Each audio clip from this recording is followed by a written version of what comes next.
Hello বন্ধুরা, তাপস ভাই YouTube চ্যানেলে আপনাদেরকে স্বাগত। তো আজ আমি এসেছি এই পুরুলিয়ার মডার্নে মায়ের একটা পেটের ছবি করানোর আছে। তো মাকে সেই মডার্নে বসান দিয়ে নিয়ে পরে আমি চলে এসেছি লটারি ক্লাবের দিকে। তো লটারি ক্লাবে আমি একটু ওই মায়ের কিডনি স্টোন আছে সেটার অপারেশনের ব্যাপারে কিছু খোঁজখবর নিব।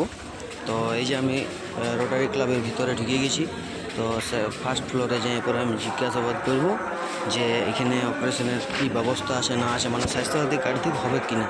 তো একটা সিকিউরিটি গার্ডকে জিজ্ঞাসা করলাম, সে বললো যে হ্যাঁ এখান থেকে হয়ে যাবে, তো তুমি যাও উপরে যাই পরে জিজ্ঞাসা করবে। তো আমাকে বলে দিলে এই রুমটা তুমি জিজ্ঞাসা করো। তো ঠিক আছে, আমি তখন এই রুমটা, এই যে এই রুমটা এখানে, তারপরে এই যে পোস্টার দেওয়া আছে এখানে নানা রকম মোবাইল নম্বর দেওয়া আছে। তো সেই মোবাইল নম্বরে কল করে জানতে বললো। আর তারপর আমি একটা জিনিস দেখতে পাইলাম, সেটা হচ্ছে বিনামূল্যে দন্ত চিকিৎসা শিবির। মানে যারা দাঁতের রোগে ভুগছেন তারা অবশ্যই বিনা পয়সাতে বিনামূল্যে এই রোটারি ক্লাবে এসে পড়ে নিজের দাঁত পরীক্ষা বা চিকিৎসা করাই নিয়ে যেতে পারেন। আর মোটামুটি রোটারি ক্লাবটা পরিষ্কার পরিচ্ছন্ন আছে, ভালো আছে, লোকজনের অনেক ভিড় এখানে।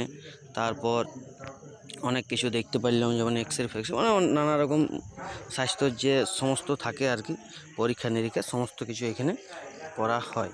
তারপর এই যে একটা নেম প্লেট আছে, সেটাও একটা নিলাম। অনেক লোকজন বসে আছে এখানে অনেকেরই। তো যারা দাঁতের রোগে ভুগছেন অবশ্যই তারা এখানে এসে যোগাযোগ